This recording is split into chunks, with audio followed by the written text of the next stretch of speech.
બહુ બધી જગ્યાએ જિગ્નેશ દાદાના નામથી, રાધે રાધે તથાસ્તુ વિદ્યાપીઠના નામથી ખોટું દાન લેવાઈ રહ્યું છે.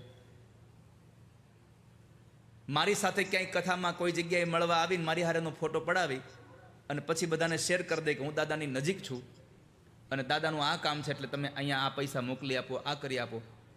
મારી તમને ખૂબ પ્રાર્થના છે, કોઈને ક્યારેય પણ પર્સનલ ફોન કરીને તથાસ્તુ વિદ્યાપીઠ કહેતું જ નથી કે તમે દાન આપો. ક્યારેય નથી કહેતા અમે તમે દાન આપો. કથા હોય ત્યારે કથામાં જાહેર થતું હોય છે કે જેને દાન લખાવવું એ લખાવી શકે.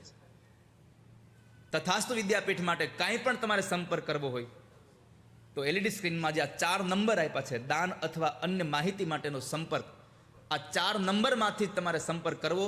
આના સિવાયના કોઈ પણ નંબર ઉપર તમે વાતચીત કરીને કાંઈ પણ દાન મોકલાવશો તો એ જિમ્મેદારી તમારી હશે. અને કથા માટે કાંઈ પણ સંપર્ક હોય તો માત્ર ને માત્ર મારો નાનો ભાઈ ભાર્ગવ જ હેન્ડલ કરે છે. માત્ર ને માત્ર ભાર્ગવ જ એની સાથે મુલાકાત કરે છે. આના સિવાય કોઈ કથા નથી આપતું. હું પોતે કથા નથી આપતો, યાદ રાખજો. આમાં બધું આવી ગયું.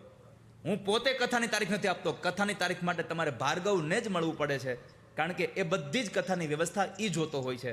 માટે કોઈ એમ તમને કહે કે હાલો હું દાદાની કથા માટે તમને આ બધું કરાવી દઉં, તો ખોટા ભરમાઈને ક્યારેય જતા નહીં. તમારે પહેલાં ભાર્ગવને મળવું. એનો નંબર પણ મેં આમાં અપાવડાવ્યો છે.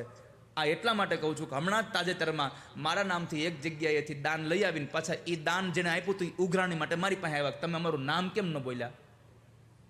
મેં કીધું તમે દાન આપો તો નામ બોલું ને. તો અમે તો દાન આપ્યું ને તમને. મેં કીધું અમારા સુધી પહોંચ્યું નથી. પછી એણે નંબર બતાવ્યો, મેં આ નંબરમાં આપ્યું, જોઈ લો. મેં કીધું અમારી પાસે છે આ નંબર ક્યાંય.